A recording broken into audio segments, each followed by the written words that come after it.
Welcome to the 5th episode of Spoken into the Ether, the podcast where you might hear 3 very short stories instead of just one, all written by me many years ago. For a change of pace, I'll read from 3 flash fiction pieces, ordered from shortest to longest. Up first is Bird Figurine, which was part of the Significant Objects Project, from their website. Significant Objects, a literary and anthropological experiment devised by Rob Walker and Joshua Glenn, demonstrated that the effect of narrative on any given object's subjective value can be measured objectively. My assignment was a little ceramic bird purchased for 50 cents by the project. The bird and my story went up on eBay, and it ended up selling for $52. That's quite the markup for just a couple hundred words. So here it is, Bird Figurine, published in August 2009. Last summer, my wife and I held a barbecue in our backyard. After the event, I saw a little yellow bird with a black crown and wings on the knick-knack shelf above the toilet in the bathroom. I had never seen this figurine before. The bird, its head turned 90 degrees to the left of its body, gazed at me squarely with unblinking black eyes. When I asked my wife about where she got the figurine, she had no idea what I was talking about. The figurine suddenly took on the cold heft of an object that existed only to tell us how much it did not belong here. If neither of us had placed it on the shelf, that meant someone from the party had done it. Maybe it was a joke. Or was it a snide criticism of our decorating skills? I found myself getting angry, but then another thought occurred to me. Perhaps it was a psychological issue that one of our friends was suffering from, a sort of a reverse kleptomaniacal syndrome, in which case my anger was misplaced and insensitive. While I was mulling the possibilities, my wife was completing a more practical forensic study of the bird. She pointed at the tiny lettering near the bottom, near its tail, MB. In the kitchen, we went through the guest list and found 2 matches, a man and a woman who shared the same initials. I had been friends with the female MB since college, and my wife had known the male MB since early childhood, but they had never been introduced. Neither seemed to be the type to pull a stunt like this, but we emailed them each a photo of the figurine and asked if they knew anything about it. Within a minute, we received replies. It was an American goldfinch, they agreed, and neither of them had placed it in our bathroom. The enthusiasm of this identification was evident in both emails. Both were avid birders, it turned out. They announced their engagement soon after. When the newly minted couple visited our house a month before the wedding, they stopped by the bathroom to admire the bird that had brought them together. I decided that the perfect way to celebrate their love was to give the bird to them. I found a fancy hexagonal wooden box in the closet, and when the evening drew to a close, presented them with the gift. They looked at the box with absolute shock. In tears, they chided me for taking the bird out of its natural habitat and for putting it in a container that resembled a coffin. Before I had a chance to apologize, they stormed off, and as my wife and I stared at the bird in the box, I had to admit it did look sort of dead. Up next is 1950, which I wrote for the Penn Guernica Journal and ended up reading it at the Book Court bookstore for Lit Crawl Brooklyn on May 17th, 2014. The thing I remember about this event is that a member of the audience asked why the story ends where it ends, and I told them that it's because I had to keep it under 500 words. True story. This flash fiction piece takes place during the Korean conflict, and the main character is based on my mother. She was 10 years old when the war started. I can't even imagine what it must have been like. Okay, here we go. 1950. "This is where you're staying?" Piggy asked. "A moment ago, I liked our house, but now all I could see was the odd gap at the bottom of the front door, like a sneer."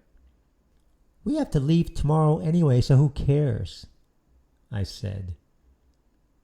"Your dad said it'd be more like a week."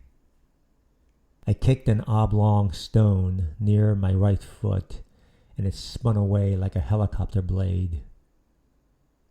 "We have 3 bedrooms," I said. Piggy smiled. "Ours has 4. There was Mom, Dad, me, and Squash, but Dad had not joined us yet. Squash was my baby brother's nickname because, bundled in his yellow blanket, he looked like one. Mine was Rosie because when my ears got cold, they got very red and somewhat rose-like. I thought it was a stretch, but a flower was preferable to a vegetable. When I returned to our temporary house, Squash was sitting inside a large metal bowl. He flapped his arms about and laughed as he teetered and tottered. Mom was on the kitchen floor next to him, crouched in front of an open cabinet. I handed her a bottle of rice vinegar. "That's it? It's not even half full." "It's all Mrs. Hahn had, but it doesn't matter, right? We'll leave tomorrow." Mom shrugged. "Might be longer." "But you said..." "Rosie?" She said it without saying it. War, war, war. It was what all anybody ever talked about. And frankly, I thought it was a very convenient excuse to do or not do a lot of things. Mom used to let me play outside until sunset, but now I had to be inside as soon as it got slightly dark. What kind of a war was this anyway? All we did was move from our house to a stranger's house, then one after another. Every so often an army officer yelled at us to keep heading south, so that's what we did, what everybody did. Take a suitcase and walk out of one neighborhood and into the next. The only actual evidence of war I saw were occasional loud noises and flashes at night, but they did not sound or look very different than a thunderstorm during the monsoon season. "Piggy's house is bigger," I said. So? "So it's not fair. We have 4 people and it's just him and Uncle and Auntie." Squash held on to the rim of the bowl and hunkered down as if readying for battle. Mom found a handwritten note and read it out loud. 3 jars of kimchi are buried outside by the potted plants. If you finish one, please change the number remaining here." "I wonder what kind of kimchi," I said. In the last house we had run out and everyone's mood turned sour. Mine too. I liked the cubed radishes the best, but not all mothers made those. Mom carried Squash in his bowl, which made him literally froth with joy. My brother's bubbly smile was in stark contrast with the outside, which was cold and damp and dark. Just 2 months ago I was jump roping outside with friends in shorts, and now this. A handful of stars peeked through the clouds. "Where's Dad?" I asked. "At your uncle's," Mom said. All the potted plants were dead. She placed Squash next to one and started digging with a spade. The earth was as dark as chocolate, and it came out in wet, heavy clumps. After a while, Mom switched hands. I was about to tell her I could spell her when I heard the clang. "Rosie?" I turned around. It was Uncle. Mom rolled up her sleeves as far as they could go, then shoved her arms deep into the pit. "Where's Dad?" I asked him, but he said nothing. In Mom's hands was a brown ceramic jar about the size of my baby brother. She set it down and untied the rough rope that held the lid tight. "Your uncle is your dad," Mom said. I said the only thing that came to me. "No." "It's really important, Rosie," Uncle said. "2 men will be coming tomorrow morning, and you have to be my daughter."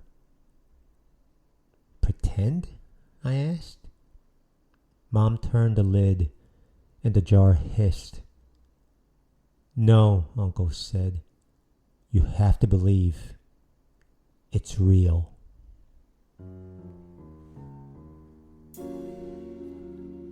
The last story has a long title, Confessions of My Wart, which is on my right foot, second toe. It is from the point of view of a wart on my foot. Maybe that's all I need to say before I go into it, because it's very self-explanatory. Written and published in 2008 in a journal uniquely named Pindeldeebaz. This is, without a doubt, a pure act of selfishness. The average surface area of human skin is 2 square meters. And of that vast dermatological real estate, how much do you suppose I take up? I'll tell you, 0.0025%. Have you any idea how tiny that is? If we are 100,000 men, I am only 2.5. That's right, I'm Charlie Sheen, John Cryer, and that cute little kid, while you are a veritable army. And yet you want to get rid of me, eliminate me, eradicate me, applying a dab of salicylic acid every night before bed, hoping that foul-smelling liquid will suffocate my soul. Well, I have news for you. I am not going anywhere. Haven't you heard of the phrase warts and all? Like, I really love that guy, warts and all. See, I'm more than just an infection caused by the human papillomavirus. What I give your toe, and consequently your entire being, is character. So please put away the duct tape. I'm serious. Besides, it's not going to work, no matter what Wikipedia says. 85% cure rate, my ass. I mean, how ridiculous is that to think that placing a duct tape over me is actually going to have any effect? Fine, go ahead. Waste more of your time. Look at you cutting that tiny patch of silver for little old me. I'm going to pretend you're dressing me up in a spacesuit. So that's it. It's her. Don't even try to deny it. I may be underneath this sticky goo of duct tape, ensconced by your white athletic sock, and encased inside the prison of your sneakers, but my ears have never been better. "Yucko," she said. "Ew," she said. What, is she like 13 years old? I have to tell you this, but I am not the reason why she doesn't want to sleep with you. She's only hanging out because of your new car anyway. Hell, if I drove a Jag, that is, if I could drive, which would mean that I would have arms and legs, I would certainly be able to get a better-looking woman than your floozy. My girl would, of course, love all kinds of warts. Plantar, flat, filiform, mosaic, even genital, my much-maligned, fun-loving cousins. It ain't gonna last, Casanova. Consider yourself warned. I'm fine, feeling ever so fine. It's like how a bloated corporation has to downsize at some point to increase efficiency, so that's why I'm looking trim. It has nothing to do with your tireless devotion to duct tape occlusion therapy. I must admit I never thought you'd be able to keep it up this long. I haven't seen daylight for 17 days now, or is it 18? I'm losing count. Is it night already? Must be because I'm tired. Excuse me, but I must get some rest. I'm sorry, all right, but she was bad news from the beginning. If a woman can't love you, warts and all, she's not worth it. Wait a minute, are you gonna take this out on me? Listen to me, but first put down the nail clipper. Down the clipper. Now. Good. I've seen it all, okay? I've been there, man. I've been with you every step of the way, literally, since I am on your foot. Remember Lizzie? Remember how she took her red nail polish and painted a little smiley face on your toe, using me as the left eye, turning me into a work of art? Now there was a woman of substance. See, they're out there. This one, she wasn't one of them, and that's all that it means. You've always been a wonderful human being, a generous, giving host. I love you, man. I love you. Hold on, and please don't panic. Don't go crazy calling some podiatrist because doctors don't have all the answers. Oh, they'll woo you with cryotherapy and laser treatments and candida injections. But remember, your cheapo health insurance probably will not cover any of it. I swear I have no idea how you got another wart. Yes, I can be contagious, but did I do it? Did I knowingly transmit myself to your pinky toe on your other foot? Think about that for a second. Can you actually see how I could get all the way over there from here? No, my friend, that is not my style. If we are 100,000 men, us warts are only 5. We are the Jackson 5, while you are larger than the Roman army. Happy now? Take it easy. You know that if you leave us alone, we will eventually disappear. It might be months, it might be years, but one day we will be gone. And I promise you, you'll miss us.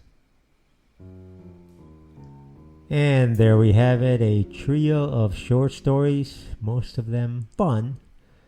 With the next episode, we'll go right back to the usual programming, a full-length short story.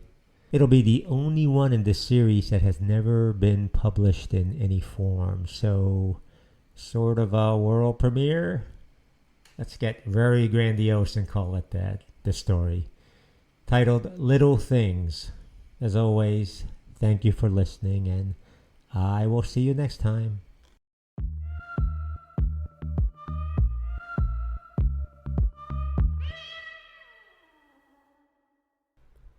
Spoken into the Ether is created by me, Sung Jae Woo. The lovely bits of music were provided by Lloyd Richards and his Transitions sound effects.